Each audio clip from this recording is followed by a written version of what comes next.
Hey, I guess we're going to start. My name is Tom Cottingham. I'm with Insider Louisville, and Anne-Marie just made the mistake of saying you can talk as long as you want. So I won't. Welcome, though, to this event. We're very excited about it. We have 7 people who are going to present innovative ideas in K-12. I've noticed we have a little baby over there getting ready to enter into our system, so that's fantastic. Anyway, Brian's going to come up here and introduce our speakers in a minute. I do want to make this one plea. As most of you know, at the end of last year we converted to a 501c3, which means that we are counting a lot on member support to keep expanding the newsroom and building out Insider to be our daily news site that's focused on local stories that matter. So joininsider.com, you might want to make a note of that or get on right now, is where you can go to donate and support and become a member. So I've made my pitch. I'll say it one more time. Jim wants me to say it twice. Joininsider.com. And again, thanks a lot for coming. Thank you for your support. Thank you for being loyal readers. And I will introduce now Brian Eichenberger, who will introduce our speakers in the program. Thanks very much. Thank you, Tom, and thank you all for coming tonight. My name is Brian Eichenberger, and I head up our corporate engagement efforts at Insider Louisville, which means that I go around and talk to people like you and your businesses and say, don't you want to support Insider Louisville? So if anybody wants to talk about that, we could do it tonight. Right after this, just come find me. I'm more than available. But that's actually not why I'm up here tonight. What I'm here to do tonight is to be a little bit of an air traffic controller for our program. I'm going to explain how that works, but I want you to realize that this event tonight is one of just many that you're going to see in the coming months, because when we made this pivot to be a nonprofit, one of the key ingredients we knew we had to do was do the opposite of what a lot of businesses have been doing for the last 10 to 15 years, right? Which is take an offline thing and put it online. And we're taking this online community and putting it offline and filling theaters and rooms like this with people to connect and talk about these things and have this face-to-face interaction on these things that we think are so important to our community. So, A, thank you for being part of this tonight, and look for other opportunities. One of those coming up is next week, April 18th, we'll be doing a legislative review. That's just at our office, a little less formal, but we will be with some folks from GLI, from different legislators, and they're going to talk about what's been going on in Frankfurt and how that's going to affect things here. And then, you know, on the slightly more I won't say more fun, I will say slightly more laid back side. Thunder Day, if you're downtown, come by our offices. We're going to do a little open house, let you in from 3 to 7 during the air show. We have bathrooms, I mean, I'll just say that. We'll also have drinks, and you can see our balcony that has a nice view of the skyline downtown. So it should be a very fun afternoon, and we would love to have you for that as well. All of this information and all of these things we talk about both through our newsletters and to our members, and just online at insiderlouisville.com. So check that out. So let's talk about this event tonight. This event tonight is, the format's going to be really fun. It's a little different than a lot of things you've probably done before. So we have 7 presenters, but we've given them each 5 minutes. And when they get to the 4-minute mark, Anne-Marie over here has a sign. She's going to let them know. And then if they get all the way to 5 minutes, she's got a bell. Do you want to illustrate the bell? That's a classy bell straight from Tom Cottingham's house. That's how all hands on deck we are at Insider Louisville. And so once I sit down, we're just going to let this program roll. You're not going to see me again until the end, when we'll do some Q&A, and each presenter will go one after the other, and I will introduce them in just a moment. 5 minutes apiece. We get to the end, we do some Q&A. Now, this is where the offline-online thing happens again, right? Part of this means we need interaction from you. So we need questions from you. And there's a lot of ways to get them to us. One of them is that hashtag on any social media, definitely Twitter, hashtag #AskInsiderLou. You can send your questions in that way. We will not come slap your wrist if you're on your phone, because we'll just assume you're tweeting. So go ahead. And then we will also be taking them through we're live streaming tonight. Hello to everyone at home. We are very proud of that, and that is available on our site and on YouTube. We'll be taking questions through that form if anyone is watching along at home. And additionally, if you want to go super old school, we have some paper and pencil. Go grab some now right outside the theater. Maybe grab some on your way in. Just jot that question down and look for Courtney is running around with the camera. Anne-Marie is here. You can look for me, whoever. Somebody from Insider, hand them that question, and they'll get back to me, and we'll do a nice little facilitation at the end of some of those key questions. All right? One more thing before we get started. a few people to thank. One of them is if you're drinking lemonade right now, raise your glass. Thank you to Lemonade Day. If you don't know exactly what that is, it's a free, fun, experiential learning program that teaches youth how to start, own, and operate their own business. A lemonade stand. And so you will see lemonade stands April 28th, I understand, around town. So stop by and give them your money and help those kids learn something, right? Also, speaking of learning, Sullivan University stepped to the plate. They've been a big supporter of ours for a while, but they stepped specifically for this event, and we appreciate their support in making that happen. So thank you, Sullivan University. And hats off to anyone that is a member in the room. Is anyone a member at Insider Louisville? Thank you so much for your support. That's awesome. Thank you. And if you're not, you can, tonight could be your lucky night. You could make that happen for yourself. Also, there's as a special treat, you might have seen downstairs if you saw the custom poster that Mad Pixel's Ron Jason created for us. Very, very neat. Kind of thematically gets across what we want to get across with what we're trying to do with Insider Louisville. And you can have a signed, hand-numbered copy of that poster for any contribution tonight, $25 level or above. And if you become a member, just come show us, and we will make that happen for you too. You can take that home with you, okay? So, I think I've got it all covered. I think that's it. Are we ready to do this? All right. Let me introduce our speakers. Here we go. The first speaker tonight will be Teresa Reno Weber, President and CEO of Metro United Way. Number 2, Sadiqa Reynolds, President and CEO of Louisville Urban League. Theo Edmonds, Chief Imaginator and co-founder of Ideas X Lab, will be next. Then Christy Rogers, Director of College and Career Readiness for JCPS. Pat Durham, Executive Vice President of the Building Industry Association of Greater Louisville. Gwen Snow, Principal of the JCPS ESL Newcomer Academy. And then our last presenter will be a reader submission. We asked readers if they had something they wanted to talk about to let us know. And we got several submissions. The editorial department chose Lance G. Newman. He is the founder of Spread Love Enterprise and Executive Director of Young Poets of Louisville. So, without further ado, ladies and gentlemen, Disrupt Education, Ms. Teresa Weber. Ms. Teresa Reno Weber. Thank you. Good evening, everybody. Thank you, Insider Louisville, for hosting this event this evening. Thank you, Joe Haas and the Science Center for having us here. And to all of you in the audience and at home, thank you for coming out. Special thanks to Dundee Way representing with my neighbors that are here. Got a couple of neighbors who actually showed up. Thanks. So I'm here as the President and CEO of Metro United Way to talk to you about the work that we lead in early childhood education and success in our community. But I am, most importantly, like many of you, a parent. And I have 3 beautiful, bubbly children, 2 of whom are currently first graders in JCPS at Hawthorne Elementary School, the JCPS Spanish immersion, which we absolutely love. And a 4-year-old who is in a private pre-K school at Highland Pres, where our twins also went to school. And what I can tell you from not only the data and the statistics that we look at Metro United Way and that we share with our community, but also from the stories of my children, we are failing our kids. Only 53% of kids who enter kindergarten enter ready to learn. 53%. That's a lot of kids who show up on the first day of kindergarten not able to hold a crayon or a pencil properly. And not properly in the like, this is the way your fingers need to be, but not be able to even hold it to be able to do things with the writing utensil.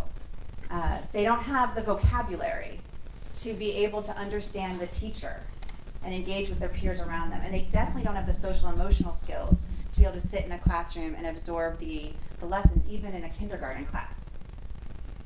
That's what the data tells us. What my daughter tells me when she comes home is that Contrail threw a chair at the teacher today in her first grade class. My husband and I wrestle with public education versus private, because we want our children to be able to go to a fantastic public school, and I believe that JCPS is a fantastic public school system. But we also don't want that to be Sophia's daily experience. And so what I can tell you that we all need to confront and recognize is that whether your kids are in a private school or a public school, if they are in this community, they are affected by children that we are leaving behind every single day. Whether they're in their classroom or they're on the park or they're in an out-of-school time program with them. So if we don't start to work more collectively, more collaboratively, and start to invest differently in the earliest years of our children's lives, we're going to continue to see these miserable outcomes that we have in our community. So 53% of children enter kindergarten ready to learn. Only 66% of kids graduate our high school system college and career ready. We're not making up a big difference there in how they enter and how they lead. And what all the data tells us is that that 0 to 5 space, how children develop in those early years, matters most. That we really need to make sure that we're investing in their development and their ability to thrive long term, and that starts at birth, really. Now, that's all the negative side of it. I also want to tell you about the solutions. And what I'm so proud of is that Metro United Way and the partners that we work with have figured out how to actually make kids ready for kindergarten. We know how to do this. Our educators in the room know how to do it. We just need to bring the solutions to every single child in need across our community. And so in 2014, Metro United Way took the lead in the early childhood pillar of what was the Cradle to Career pipeline or system in our community. And what we did was we stood up with hundreds of other organizations and said we need to have a system in that 0 to 5 space that actually links all of the different organizations that touch children and gives them some sort of standard of excellence for them to put in place and know how to actually develop kids effectively. Because there isn't the same type of system that they have in the K-12 system for that 0 to 5 space. And so through the Ready for K Alliance, again, we have 100 partners, everything from private child care centers to early Head Start programs and Head Start programs to pediatricians' offices to parents and children. And we focus on access and quality. How do we make sure that there are high quality child care programs that every student or child or family in need could have access to?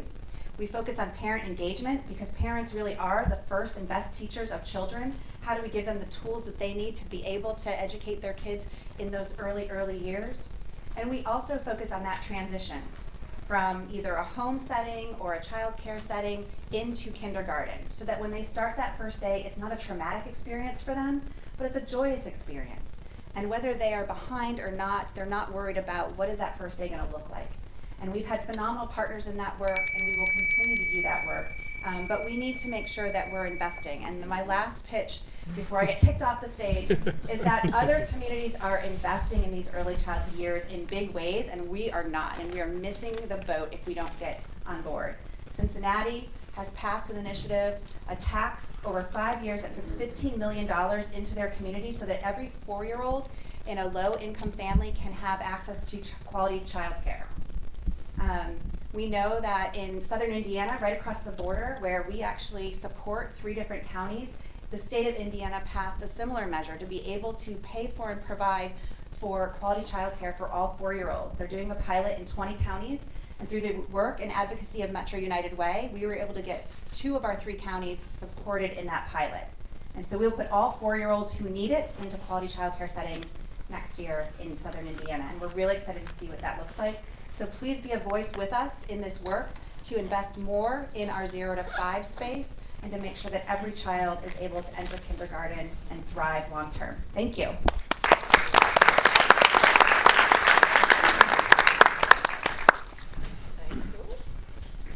Hello, everybody. Hello. I am Sadiqa Reynolds. I'm the president and CEO of the Louisville Urban League, and I'm not interested in just disrupting the educational system. I want to disrupt every system that America has created. None of these systems were designed to work for me. Every day of my life, I wake up in the morning and I wonder how far a black woman can go in Kentucky. In Louisville, Kentucky, when are they going to shut me down? Every day is a test of the patience of my board, and so today is not like every other day, so let's roll. I think the education system is failing, and it's failing black and brown kids more than it's failing the others. No one is faring worse than us. ESL students and black boys did a survey, and the survey results were that ESL students, children who speak English as a second language, felt more welcome, more comfortable in JCPS than black boys. There is something terribly wrong with the system. We have an achievement gap that has been steady over many years. What that tells us is that the system is broken. It's not about the children, it's not just about the teachers, it's not just about the administrators, it is about a system, and we absolutely need to disrupt that system. We have a 30-point achievement gap on reading and math scores. We've got to be willing to do something about that. Black kids were integrated into a school system that did not want them, and the system has not been fixed yet to adjust for that. And we continuously blame these children for what grown-ups have created. It's time for the system to be changed. Solutions. I think that the money should follow the need. This is very important. If you have got a high poverty school, you have got to be willing to invest differently in those schools. When you've got 90% of the kids coming in on free and reduced lunch and they've got those challenges at home, whatever they are, and again, it's the system that has created those. And I'm all about personal responsibility. That is a wonderful thing. But let's be clear about the systems that are broken and how we work to fix those and how we allow principals to spend money and how much money they get when they have higher need. You and I both know brand new teachers do not make the same amount as a teacher who's been there for 20 years. Let's act like it. Let's allow the schools to adjust those budgets. That's a system. That's a system change. Also, I think that teachers, this is huge for the Louisville Urban League. Teachers should be incentivized to stay in high-need schools. So what happens? The high-need schools get all the new teachers, right? Because they don't get to decide where they go. And then you get vested, you get your time in, and what do? You roll out. And so what happens? The kids that need you the most, the kids whose parents are working 2 jobs, the kids whose parents can't help their children with homework, they got new teachers every year, every 2 years. We've got to reduce that turnover rate. We have got to be willing to incentivize those teachers to stay where the need is. And let me be clear. I'm not suggesting that everybody doesn't have need. My kids have a whole lot of privilege. I make a very good living, have for a really long time, got a nice house, 3-car garage, and central air. I am doing okay. But still, and I want good teachers in my public school for my kids. We've got to do something different. The system has to be disrupted for those who need us the most. Let me tell you something. Tyler just talked about this. Black teachers. There was a time in this country when we had black schools. Schools weren't integrated. And when we did integrate, we got rid of all those black teachers. It's time to incentivize minority recruitment. That is real. It needs to happen. You have to be culturally competent. Let's stop pretending that racism doesn't exist and that the system isn't broken. Let's talk about it and let's fix it. We can do it. I don't care what it costs because it's cheaper than prison. And that is the alternative. We need more adults in the classrooms. Again, if we've got all these kids coming in with all these needs, we've got to have grown-ups. They've got to have somebody to talk to. They've got to have somebody to help them. If you've got 26 kids and 25 of them are on the right track, that one that might throw a chair, that might do whatever, they are disrupting the whole class. We need somebody to help with that so the teacher can teach. I don't want to see another study. When anybody talking to me about, well, the ratios, let me tell you, children who are in need adults. I was one of those. I know how you beat the odds. I was in a household with domestic violence. My father was in prison. I am a lawyer. I'm the first black woman to clerk for the Kentucky Supreme Court. I'm the first woman to run the Louisville Urban League. You can do this. These kids can overcome, but they've got to have somebody. I had some good people, especially a good counselor in elementary school. What are our counselors busy doing now? Not counseling. We've got to change the system. Listen, we got to get out of our silos. Poverty is connected to educational achievement, right? Black folks in this country have not been allowed to build wealth. I'm almost done. Have not been allowed to build wealth. If you stay in poverty, if you can't own a home, and let me tell you something, unlike what some folks said a few weeks ago when they visited our community, redlining is real. It happened. Banks acknowledges, the government acknowledges this. We've got to do something to fix it. People have got to be in a position to build wealth. If you can't build wealth, you can't leave anything. So what happens? You stay in poverty, and you pass down nothing. And poverty is tied to educational outcomes because when you're hungry, it is hard to learn. When you don't know where you're going to sleep tonight, it is hard to learn. We've got to talk about that. And here's some really creative things, I think. I think we need to shorten our summers, just like Indiana has done. Listen, we know summer learning loss is real. Let's stop BSing each other. Let's keep the kids in longer, give the teachers and the students more breaks throughout the year, just like they do in Indiana. Why? We know summer learning loss is real. Deal with it, grown-ups. We're not farmers either. We don't need to drag these kids out of school at 5 in the morning for a bus. Change the time that we're starting school so kids can learn when the doctors say their brains allow them to process. Why are we creating a system that works for us but doesn't work for our children? And they are our future. And the last thing, and this is really important, and I have a member of the board on my board, so I might be in trouble for this one. When I attend the board meetings, I am so sick of hearing about the board approving field trips. Why are they worried about that? Why aren't the principals and the superintendent doing that? I want the board to do something different. They didn't all come up through the system. I don't respect their knowledge of the system. I'm gonna be honest with you. When I send my kids to school, I want to know that people who are educators are in charge. The board needs to be worried about stuff the board's worried about. This stuff here needs to be dealt with by somebody else. Those are the disruptive things that I think. I hope I have a job tomorrow. Let's keep it going. My name is Theo Evans. I'm a cultural innovator at IDEA's X Lab. In her National Book Award acceptance speech for poetry in 2011, Nikki Finney said this: 1, we begin with history, the slave codes of 1739. A fine of $100 to 6 months in prison will be imposed for anyone found teaching a slave to read or to write, and death is the penalty for circulating any incendiary literature. The ones who longed to read and to write but were forbidden, who lost hands and feet and were killed by laws written by men who believed they owned other men.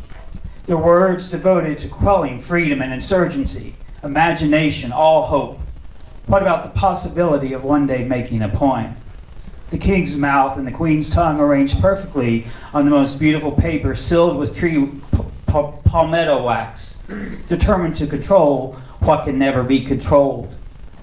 The will of the human heart to speak its own mind.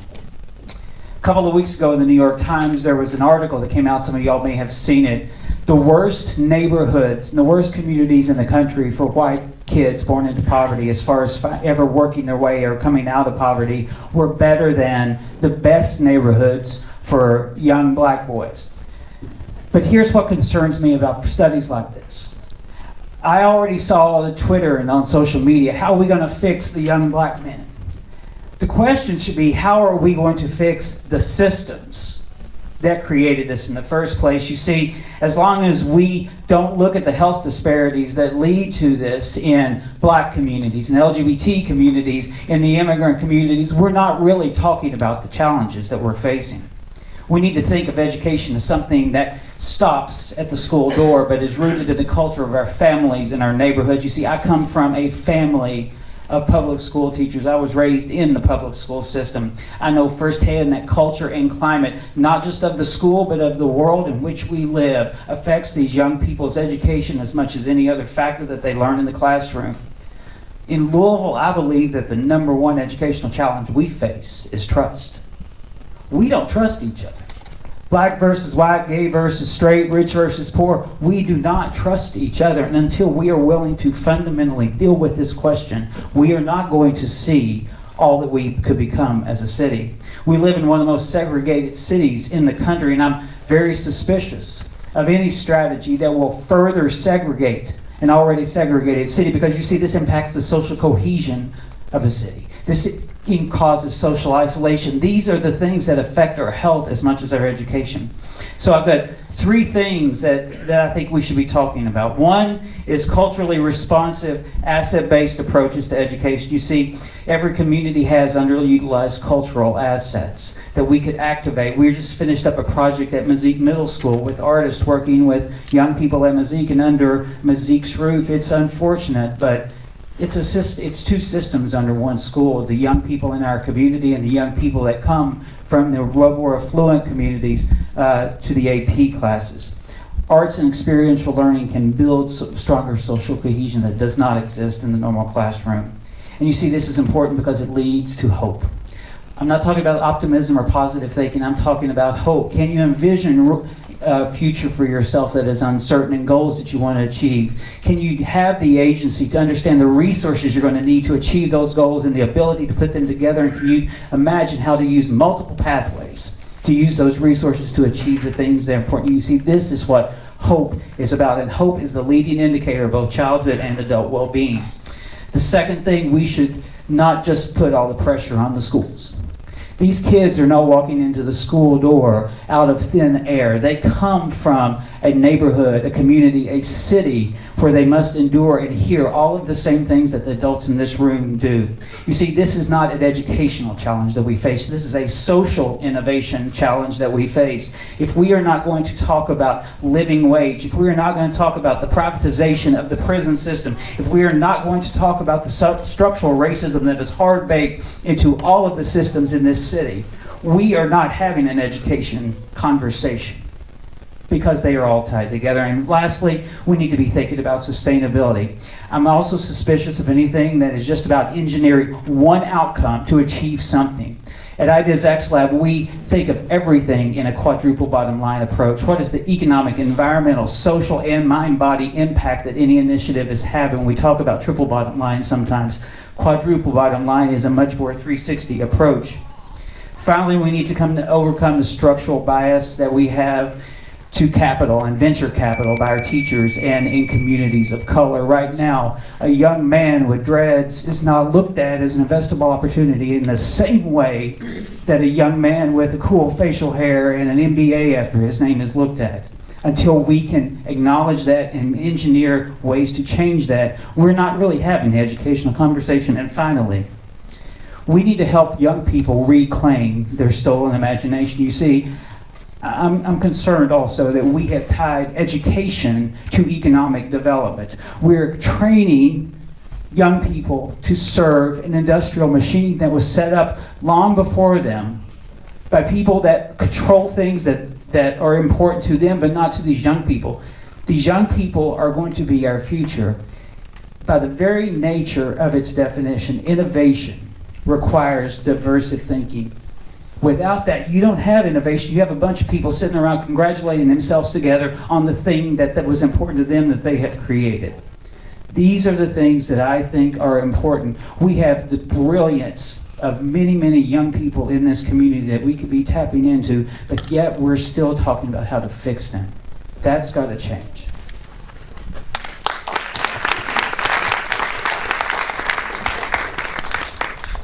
Let me offer some solutions from JCPS. How about that? Yeah. These are real things happening. My name is Christy Rogers, and we are working on the Academies of Louisville, and these are real systems for all students.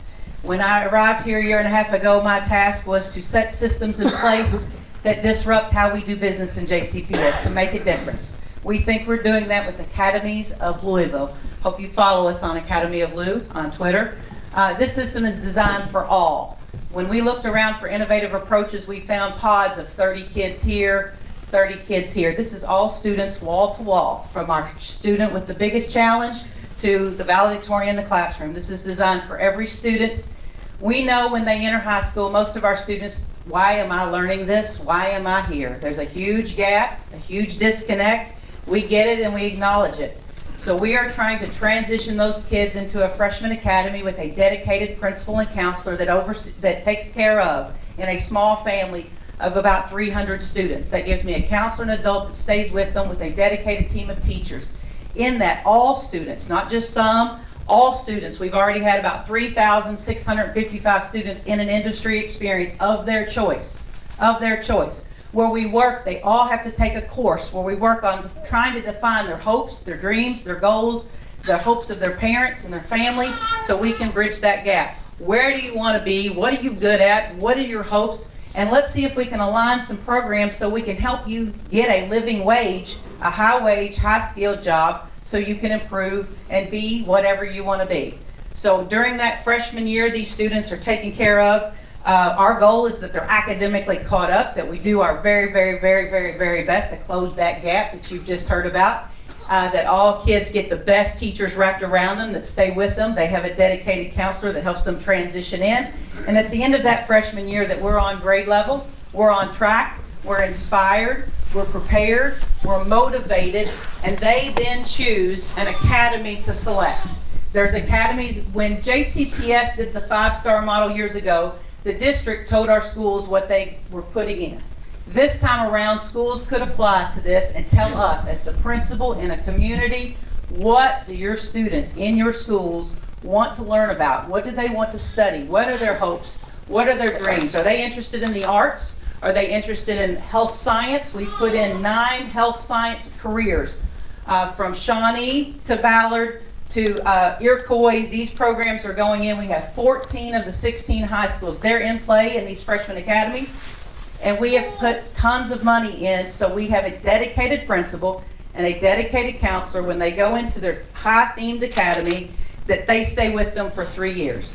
When you and I went to high school, you bounced. Nobody knew your name. And if you had challenges, it just got further and further apart. Now we have funded where there's 2 adults to 300 kids in an academy for 3 years, and they stay with you all 3 years. And we track you. We know your name and your needs, your family and your hopes and your dreams, and we do our very best in this system.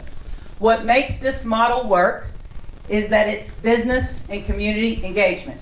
JCPS is opening the doors to you to come in and teach beside our teachers to impact the lives of these students inside these career academies. Before, when you wanted to work in a school, we might have made a partnership for just a minute and then you were gone.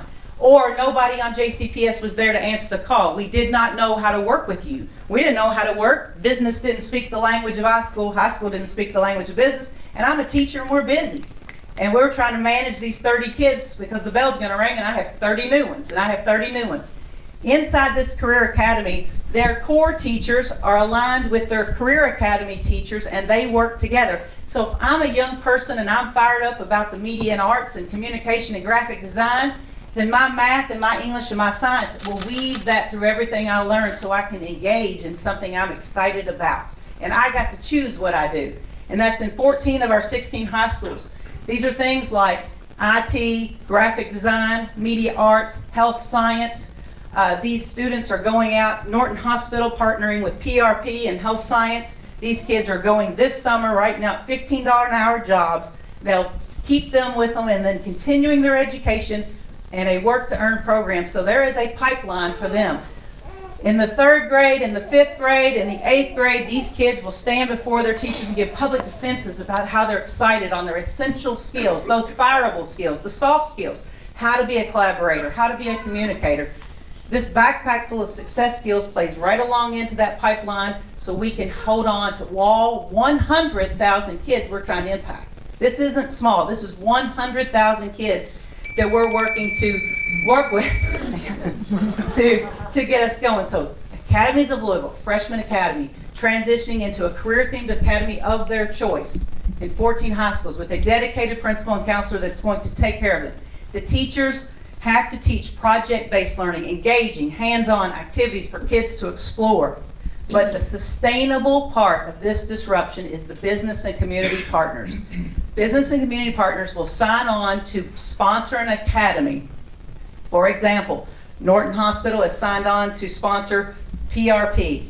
Land Tech is sponsoring JTAC, to get in there and work side by side with the teacher, to mentor students, to close the gap, to help students find a lane, to find a life.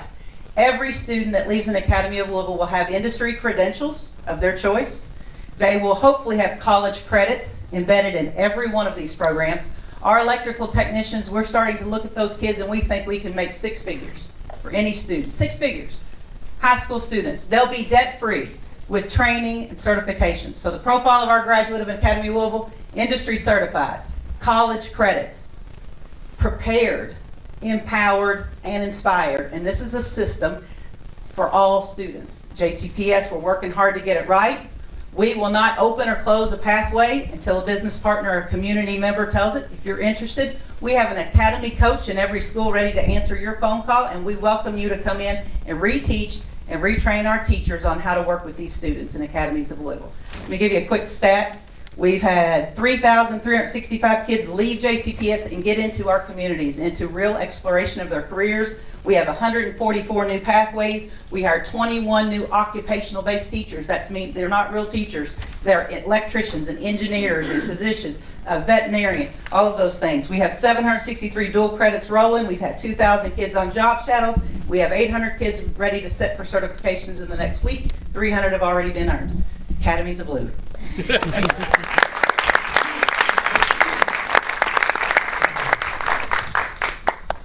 I'm always happy to follow Christy. If you can't get excited after hearing her, you may as well leave. My name is Pat Durham. I'm with the Building Industry Association of Greater Louisville. And tell you a little bit about our organization. If you're involved in construction in any way in Louisville, you are likely to be a member of our organization.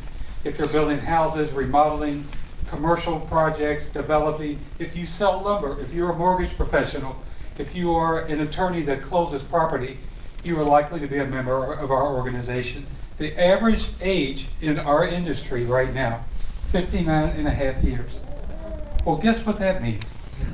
There is tremendous opportunity for young people to learn the trades and learn skills and become part of what has been, for the history of our country, a very vibrant industry. So knowing that, about 2 years ago, when Donna Hargens was still the superintendent of JCPS, we went and invited Donna to our boardroom and said, Donna, we think there's a problem. The JCPS system is so focused on almost insisting that every child go to college. What are you doing with those children who don't go to college, or can't go to college, or can't afford to go to college, or get sent to college, and like the majority of those students, they don't make it past their freshman year? What are you doing with these children? And she had no answer. So we gave her some examples of some opportunities. You could become a bricklayer, an electrician, a framer, a heating and air expert, someone in our trades where the average starting salary is about $50,000 a year as an entry-level job. You heard Christy say that a entry-level electrician can be a six-figure job with zero invested in higher education where they would not learn these skills. Now, we're not saying that higher education is a bad idea. In fact, we would encourage every student that if they're capable from family situation, intellect, and the opportunity, by all means go to college. But we were concerned about what are we doing with the children and our students who are left behind. So we tried to make that point to Donna Hargens. It took us 2 years, and we finally got the attention, and they said, you know what, you are right. We are failing our students who are not college material. And let's face it, not everybody is. We would like to maybe dream that and hope that, but not everybody is. So our point is this: we have an opportunity in our industry for anybody to get involved. One of the things I love about the academies of Louisville is that timing couldn't have been better. We have been preaching that we need to get the trades back into the school system. Any of you that are my age, when we were all in high school, what did we all do? We either had a shop class or a home ec class or a class that was skill specific and that was done away with. Well, that's why the average age in our industry is 59 and a half years. We stopped teaching that. We stopped giving that opportunity. So the reason we love the academies of Louisville is because we can now partner with those schools, and right now in the school system, we offer carpentry, electrical, plumbing, heating and air, and welding as career choices. So as you're coming in as a freshman, you can elect to go down that path. And what happens in that school for the next 4 years is you are taught in that arena that you've selected, how do you do these skills? How do you hold a hammer? How do you work a saw? How do you measure a room? So the beauty of this site-based learning and this whole learning principle is you are focusing on the next 4 years all of your critical educational requirements. English, you're taught how to read a contract. Is that important for a contractor? You bet it is. If you're building a house, do you want to know what is in that contract with your contractor? You bet you do. How do you do something simple like math, where you are doing simple square footage measurements? If you're laying the floor or carpet or hardwood, you need to know your multiplication tables and know that an area is length times width. Pretty simple skills, but we're not teaching that. So the beauty of the academies of Louisville is in the next 4 years, when you make your selection of what you want to focus on, they're teaching you English, science, math, and the appropriate skills that are important to help you be successful in life in that area that you choose. That is beautiful. That is something that we've needed for a long time. And we are happy at the BIA to be part of that. We've got internships available. We've got work studies available. We are working with the schools and their academy coaches so that the students know that there is opportunity, and I am here to tell you there is a ton of opportunity. I beat the time. I did not get the bell. Balance the scales tonight.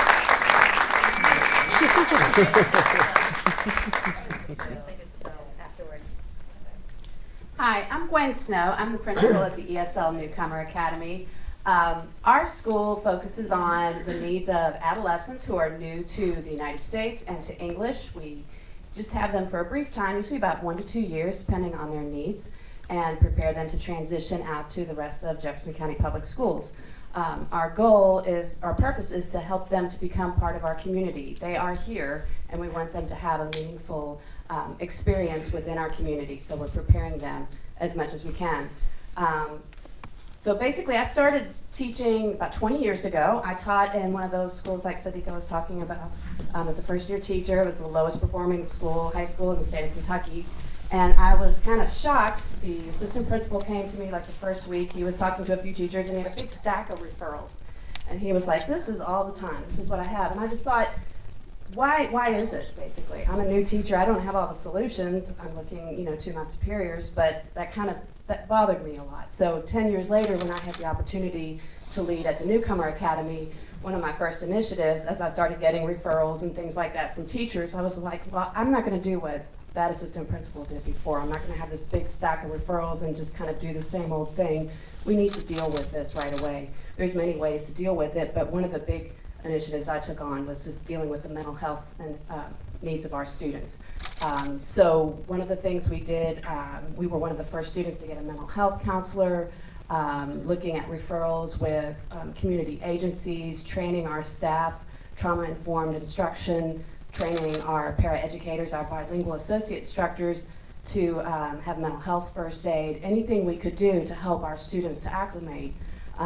If all of you guys have been teenagers and there's just things that happen no matter what you're going through. There's things that go on that really impact you a lot. So a lot of times that would lead to different behavior problems. And just to kind of give you an idea, how many of you guys have ever been the new kid in a school? Raise your hand if you've ever been the new kid in a school. How many of you have moved to a new city and left behind friends or family? A lot of us, right? How many of you have ever been immersed in an environment where no one spoke your language? Right? Those are very stressful things. So imagine also, on top of that, you're a teenager and you're in school and you're trying to do your best. So there's a lot of reasons why just having extra mental health supports are a big initiative for us. Many of our students come to our school, they're in culture shock basically. They're disoriented, they're in an unfamiliar culture, a way of life. Everything's different for them. They don't know what's going to happen next. Their experiences in school could have been completely different if they were even able to go to school before. And they can't understand what people are saying or doing, and a lot of times they just need someone to help them out. Trying to keep myself on pace. They've also had a lot of significant traumas, some of them, refugees and immigrants, depending on their backgrounds. So those are all things that will impact what goes on as far as learning in the classroom. And definitely just having a safe place where they can feel comfortable and rely on their teachers. Our school serves all of those needs. Our teachers instruct students not only to communicate in their new language, English, but also how to become part of their new community and to self-advocate. Our teachers, with their training and dealing with trauma and instruction, are aware of students' emotional and physical challenges, as well as the increased risk of mental illness, fear, anxiety, homesicknesses, and beyond.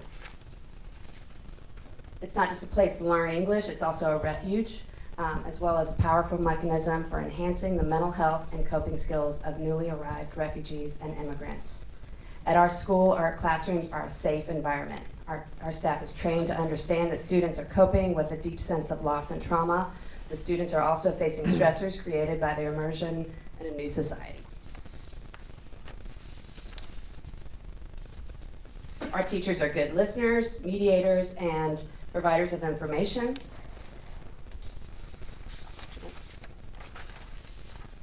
They are also facilitators who provide a supportive classroom conducive to problem solving and learning that builds skills and self-esteem, and also adapting instruction so that students are able to understand what's going on and keep up with their native English-speaking peers. As we look towards the next school year, we're excited because we will all be together. We're going to have our own building next year, which gives us a sense of identity and helps us to consolidate our resources. With that, we'll also be able to network better with the community, working with agencies like Catholic Charities, KRM, La Casita, the Louisville Free Public Libraries, so that we can kind of reach out to the community, create those networks, not be all over the place, and then they work with us as well.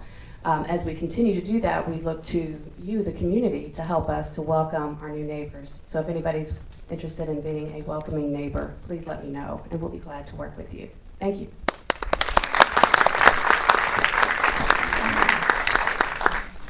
That's me.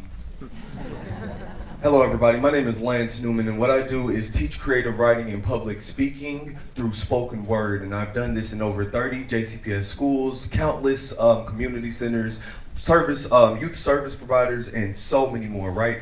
How do we disrupt the K-12 pipeline? So when we started and was about to give our pitch, we were like, okay, what are we going to say? We want to highlight our programs. We want to highlight the things that we're doing. You can go to the websites, all right? You can find out what we do. But I'm here to tell you that in my experience as a student in JCPS, I never saw an outlet for the thing that I like the most, right? That being poetry.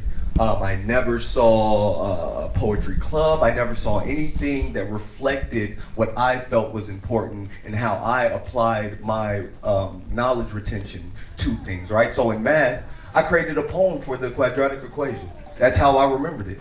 You know what I'm saying? In social studies, easy to write poems about everything that we learned, right? For instance, today I did a workshop at Portland Elementary where we're taking poems, limericks and haikus, and making them fit the Native American experience, right? In their textbooks, they didn't even go through the European conquest. You know, all the kids thought Europe was one thing, and it was only one people in one region that did things. So I say that to say, the poetry is how I reel them in, and then I retain the knowledge, or I take whatever knowledge is given and I put it in verse, and it is remembered more. Young Poets of Louisville. This is a nonprofit that creates platforms for 13 to 19-year-olds to give themselves an opportunity to express themselves. At the beginning of this lecture or this talk, we heard about systems. In the middle, we heard about needs, and at the end, we heard about mental health and trauma. All right, poetry, all of it. It encapsulates every single thing that we need. These kids need to be able to express themselves. They need to be able to know the knowledge, keep the knowledge, and they also need that mental health aspect to it. Because it's really interesting, you all. In my experience, I have had the most open and honest conversations with children, elementary school to high school, right? About the things that is going on in their life. And I would have never known about it if I had not given them a prompt to write or given them a rhyme scheme to put their pain into, right? So when it comes to solutions that I see, right? Artists and administrators, all of our teachers are not creative with their curriculum. Let's be honest, right? There's a cookie cutter way to do things, and this is the way that they've been doing things. This is the way that they have done things for years. We must take an artist, and does anybody know how much an artist makes? Right.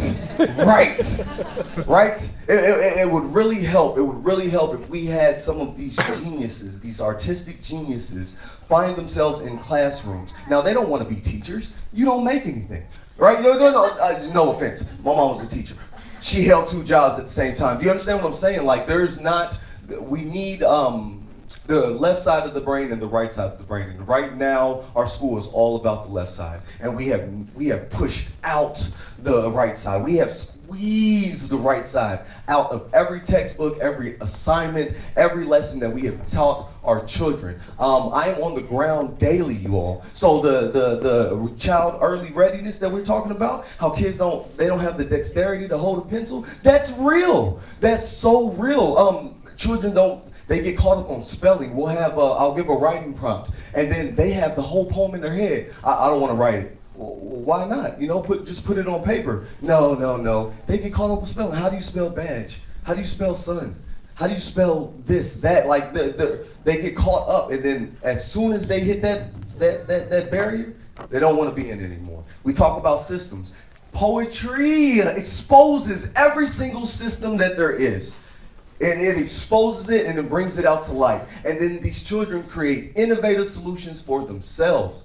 All right. I appreciate the opportunity to be up here. I appreciate talking to you all. And I also want you to understand that there are a school to career pipeline. There's a school to prison pipeline. There needs to be a school and art pipeline, or else we are going to lose our children in each. All right. Or one or the other. So thank you all. Thank you.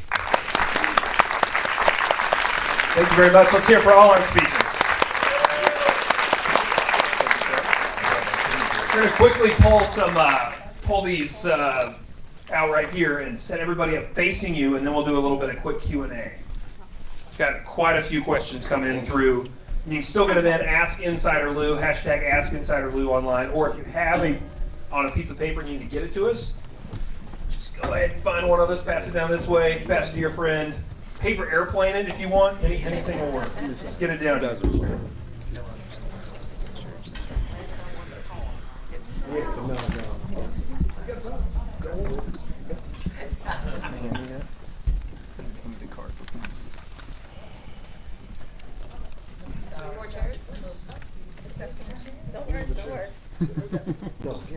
Look at this group, man. What a good looking group.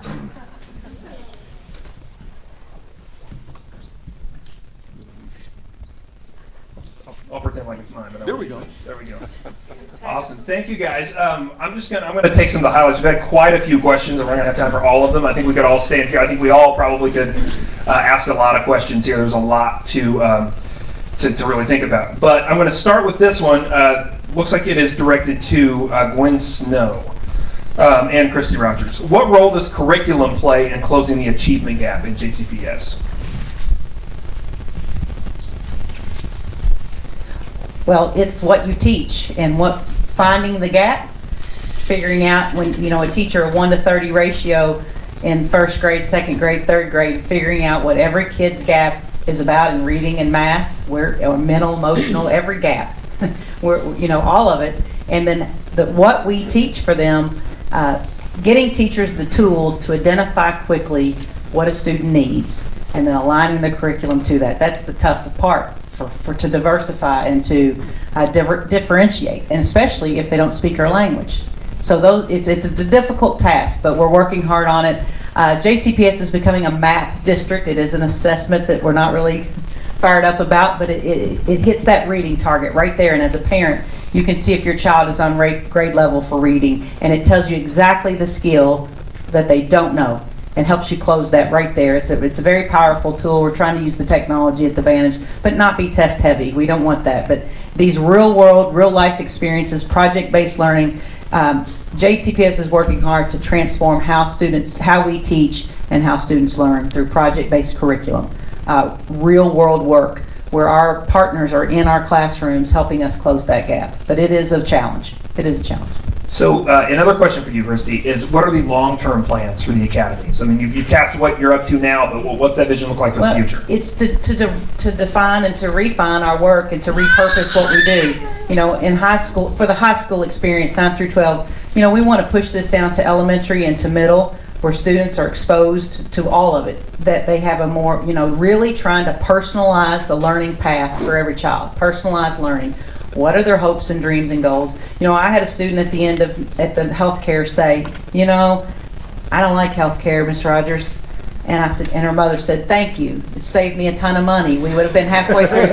But I love this nonprofit you had me work at. I saw a nonprofit, and I think that's where my lane is. I want to dedicate to help this. They're not pigeonholed to one path. This is an exploratory time for them to at least have a deep dive in something that might lead to a post-secondary plan, whether it's college or a junior college or work or an apprenticeship or military. We want just to give them a path to success, and financially they need to earn money. All students need that financial lane to help be successful. So the long term is that schools applied to be an Academy of Louisville school. This was not pushed down by the district. There was an application. We thought we would get 4. We got 11. I was told to choose which 11 we funded, and I said, nope, we can't choose. Who's going to decide which kids get? So we put them in all 11, all at one time. We hardly sleep. And there's a whole team of people working on it, and then we've got 3 more. So Iroquois, Fairdale, and Atherton will onboard this school year. And that's an international baccalaureate school. Every school has a different design, and the school community, parents, and students get to decide what's in that, and we help work that pipeline. Awesome. Let's pass to Gwen. Gwen, how did you integrate mental health? Can you be a little more specific on how you integrated mental health into different aspects of your school? A lot of things, even just from a student walking in the front door, because everybody in the school started out as a newcomer. So all the students understand, they're all on board. I mean, it almost runs itself, honestly. It's beautiful to see. As a new student comes in, students will come up to them, welcome them. We've trained them to work with that because everybody wants to be treated that way. So just from that alone, and having a lot of diversity in our classrooms, thinking about where students are placed so that students need to get to know each other. They're using English as an authentic language. They need that to communicate, but they also understand it's a place to make mistakes. It's a comfortable place, because it's not easy to speak in another language. So you're going to make mistakes. You're not going to be perfect. And they don't have a lot of time with us, because then they'll transition out, and we want to make sure that they're ready for that too. So just that alone, and then of course the extra training we have for staff at all levels to help them understand. Having the mental health counselor on staff, she doesn't just sit in an office, she is everywhere, all over, because we want her to be accessible. And in some cultures, that's kind of a stigma, so we want to make sure that students have a lot of access to her, and then she shares things with everyone, so she has a lot of people on board to help her too. Let's go to Pat. Pat, did you have a comment before I have a question I for you? just wanted to comment about curriculum and how important it is. Let's just take, for example, our industry. And if you start talking, how many of us have heard from students who say, why am I studying science? I hate it. Why am I studying math? I'll never use it. We've all heard that. So what the Academies is doing, particularly to our industry, is when you're in this 4-year pathway, you start a freshman year, and by the time you are a senior, you are very proficient in whatever degree program you decided you wanted to be in. So during that 4 years, you are being taught the science of building a house. What's the thermal envelope that you need in a home today to meet energy code? You're taught the math skills. How do you figure out square footage, like we talked about earlier? What's some of the science behind the way that they grow trees today?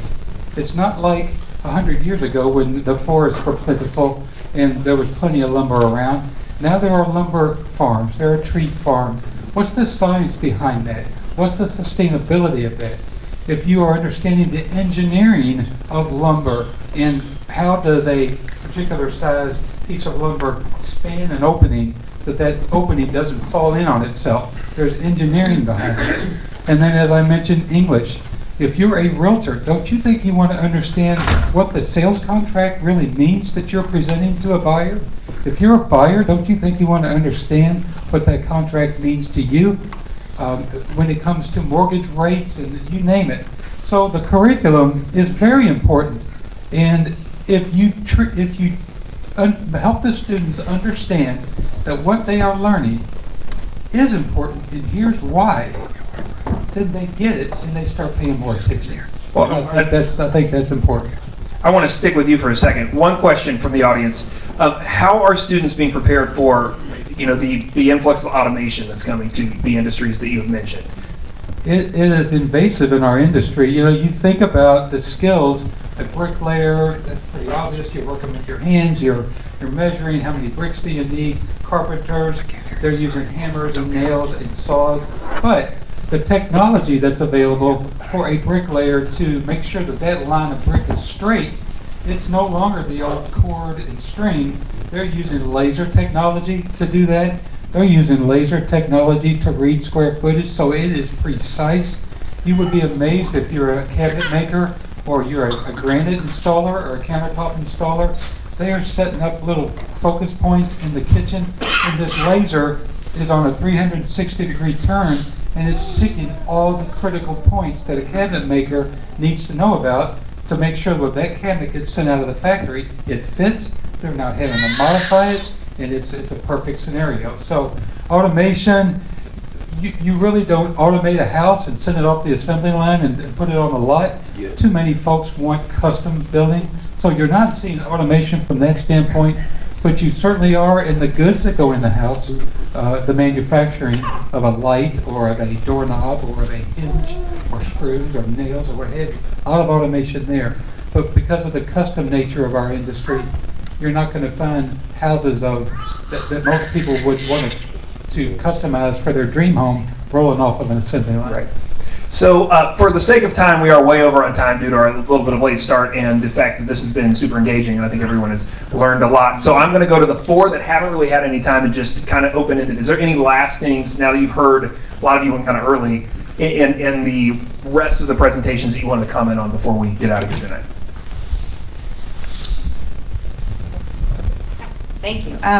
So I think I just want to, reiterate this idea of the investment that we make in those early years in kids' lives really does pay dividends long term. There's a lot of evidence and data out there that $1 invested in that 0 to 3 space saves 17 later on. And so when you talk about how do you help children be able to catch up, let's start them at the starting line together.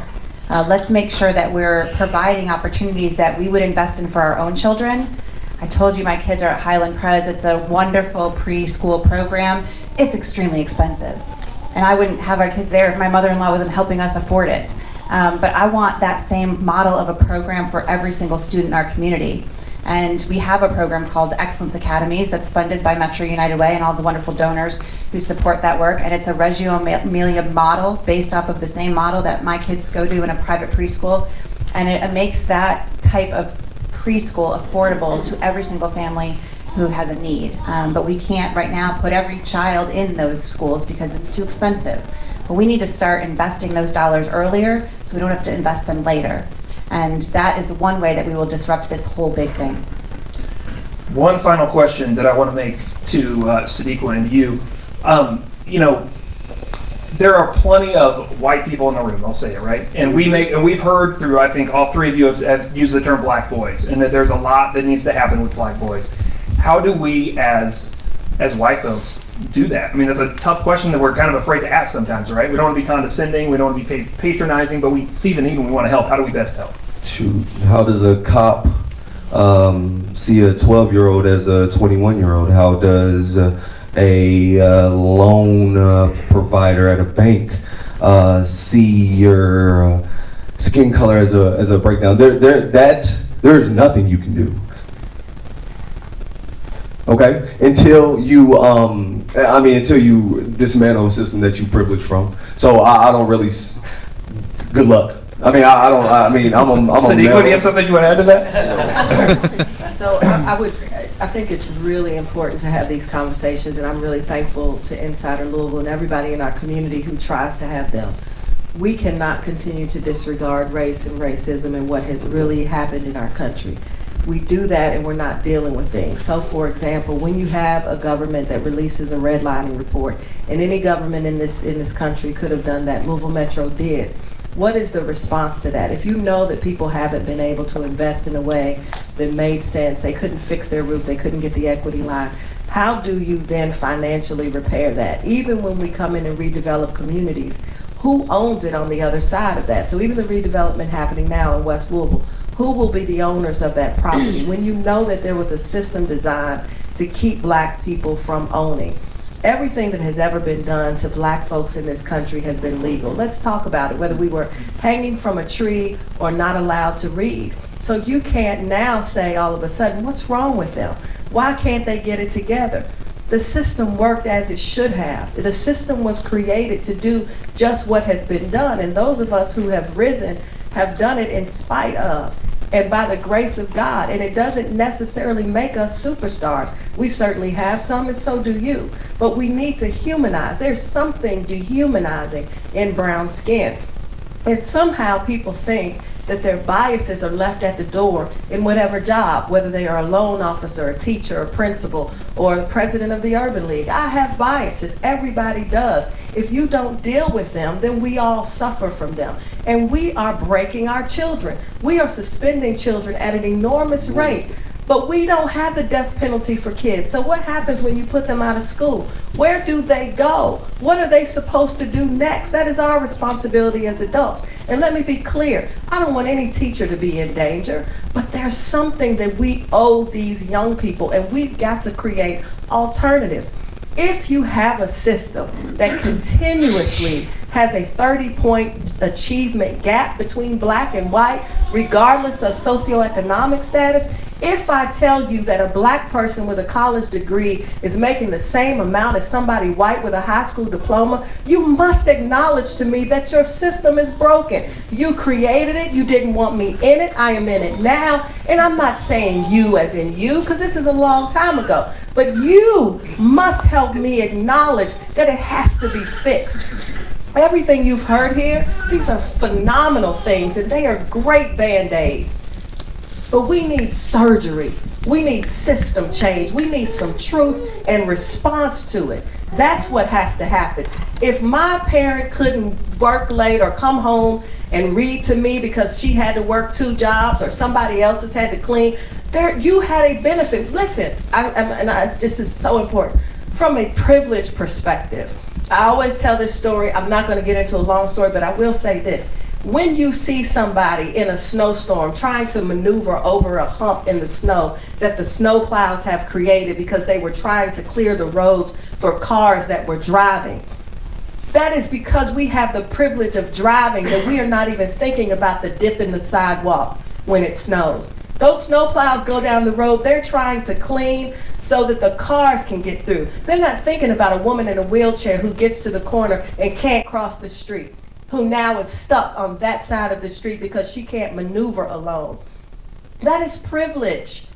We all have some level of it. What do we do with it? These things we are talking about are programs that some kids get. 11 schools is amazing. The number of mental health professionals put in JCPS is wonderful. It's not enough. You know the suicide rate. You know what's happening with mental health. A soldier that goes to war suffers from post-traumatic stress disorder. And a child living in a bad community with alcohol all over the place and a food desert is suffering from ongoing traumatic stress disorder. You're damn right they're picking up chairs and throwing them at somebody. Right. We have failed and we continue to fail. And we want to be comfortable. We need to disrupt everything that racism created. Let's hear for all our panelists. Thank you very much, guys. We appreciate you. Again, to continue these types of community conversations, we need your support at joininsider.com. Thank you for coming tonight, and we will be in touch via email and otherwise on the website on other things coming to the community.